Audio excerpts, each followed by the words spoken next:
It's getting tougher to keep track of the factions in MAGA world. First, take a look at this. Fresh off of social media, Marjorie Taylor Greene and her bosom buddy, Kevin McCarthy, after he won the speakership. This whole week, we saw her and Donald Trump supporting McCarthy, and on the other side, Matt Gaetz and Lauren Boebert digging in their heels right until the bitter end. We've already seen plenty of talk about how that bizarre split is affecting the Republican Party, including a headline from The Guardian saying this week showed the MAGA revolution, quote, eating its children. That split even stretches to the base's preferred news channel. Sean Hannity scolded Lauren Boebert for holding up the process, while Tucker Carlson urged Kevin McCarthy to give in to the hard-right members opposing him.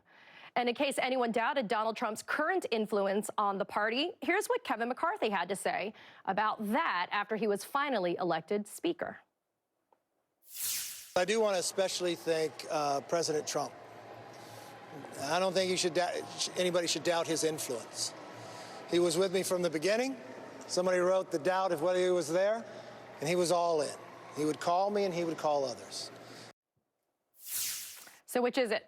Is Donald Trump still the clear, unquestioned leader of the Republican Party, or is the MAGA movement outgrowing the man who started it all? Let's bring back my power political panel, David Jolly and Fernand Amandi. David, I'm going to start with you. I mean, putting aside the ring kissing that we still see from McCarthy, which is nauseating, what is the reality as we are now launching a new year of 2023? I personally don't think Trump should get this much credit for what happened with McCarthy last night. But is Trump still the poster boy for the GOP, or are those other MAGA figures like the Lauren Boeberts, et cetera, are they starting to take the movement away from him?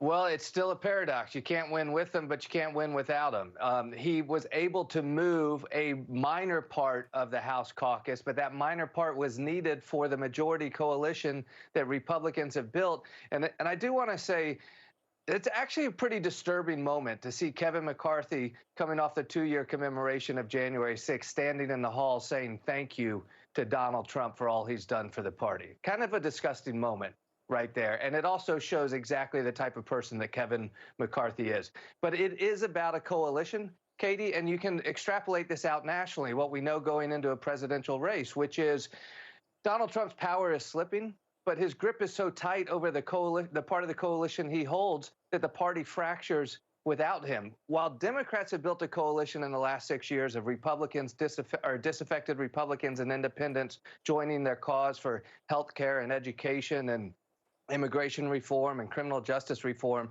Republicans have built a coalition of insurrectionists, white nationalists, anti-Semites, and other people that want to tear down the government. And so that's what we're seeing on display. It's holding now, but it's not a coalition that can win nationally. That's what the last 3 elections have told us. You know, Fernand, let's talk a little bit more about the fracturing in the party. I have to ask you about that moment where Mike Rogers had to be physically restrained. And, you know, what were you thinking when you saw that? I mean, that is the people's house, and that's the type of conduct that the GOP is exhibiting in the people's house. Well, Katie, it looked like an outtake or unseen footage from the January 6th committee that, kind of made its way on to our television screens. Unfortunately, that is just par for the course. Tensions we know are high. But I think even within the Republican caucus, you see folks that understand just how problematic and how difficult it is, and this process is going to be, because before the eyes of the world, over the next 2 years, they now have the gavel. They have the responsibility of governing. And this is a party that has been very comfortable being in the minority, very comfortable being in the burn it all down side, burn it all down posture. But now with the responsibilities of governing, with questions around raising the debt ceiling, paying our obligations that the United States government has already paid for, now we have to make good on, and the potential impact of not having clean votes without disruption in that process, that is hanging over the Republican Party now. And as I also was struck by those comments of Kevin McCarthy saying that about President Trump on the 2-year anniversary of January 6th, 2 other factors that are going to come very quickly. I think an indictment of the former president, precisely because of the role in January 6th and the other issues around the 2020 election. And on top of that, we are now full blown into the 2024 Republican primary for president. So you're going to see even more division within the Republican Party. And you think if Kevin McCarthy's going to be able to hold that drama together? I don't think it's going to happen. I wouldn't bet a cent on that, Katie.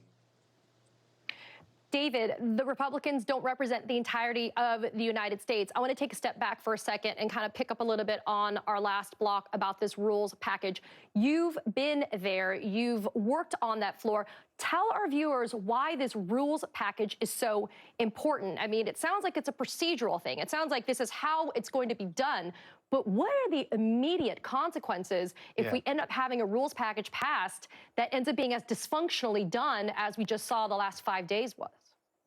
Yeah, so Kevin promised procedure and substance, and much of it is wrapped in what is called a rules package that will govern the next 2 years. But in some remarkable hypocrisy, completely like Kevin McCarthy, he promised the rules to get the votes for Speaker, but now they don't have the votes for the rules package itself. So half of what he promised may not be able to be enacted, and we're going to see how the caucus deals with that. What is in there that we know is it gives more members more power on the floor, which notionally is a good thing, right? We actually want our members of Congress to have more power. But the problem is, in this environment, the caucus he just gave more power to is the one that tried to tear down our government, that aided and abetted in trying to overthrow the republic 2 years ago. So it does empower more members to either stop the floor, to ask for a vote of no confidence in the speaker, the ability to amend, but it also gives them greater control over the federal budget, kind of writ large, where they can just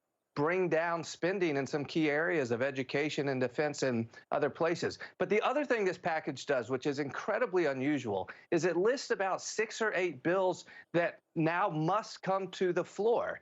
Some of that is condemning violence against pro-life clinics, for instance. Some of it is setting up votes on immigration and being able to expedite migrants more quickly. So policy is in there, and then there's new committees. As I mentioned, the committee to investigate the federal government, committee to study the China-U.S. relationships, a committee to go after Anthony Fauci. Ultimately, what I think he gave is not in writing, which is to go after Joe Biden. Because to Fernand's point, the only way Kevin McCarthy survives the next 2 years and overcomes having to work with Democrats on the budget, he will have to work with Democrats. And the way he then protects his political future is to probably move towards impeaching Joe Biden or spending at least 2 years on offense with narratives around investigating the administration. That's what he ultimately agreed to try to tear down Joe Biden going into 2024. You know, Fernand, one person who is in the House chamber that definitely benefited from the chaos from this week is Mr. Santos, if that is his name. You know, he definitely has not escaped scrutiny. We saw him getting buddy-buddy with Marjorie Taylor Greene, which was very disturbing.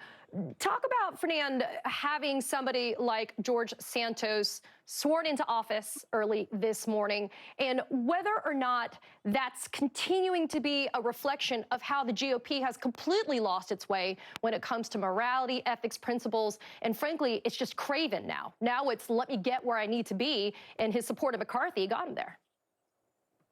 Oh, I mean, there's no question about it. I don't see it as any kind of an outlier, any kind of a storyline that we shouldn't have anticipated. What else do you need? I mean, he literally threw up white supremacist signs as he was voting yesterday for McCarthy. So, I mean, we know what that's all about. But again, the beauty of the George Santos storyline is he's going to be there. He's going to be seated in Congress, and there is an investigation underway when it comes to him as well. All of these elements, Katie, chip away at the credibility of the GOP and this House majority, I think, to draw a distinctive, effective parallel in any of the investigations they may try and do to undermine the credibility of Democrats. One other factor I think we all need to be very, very focused on.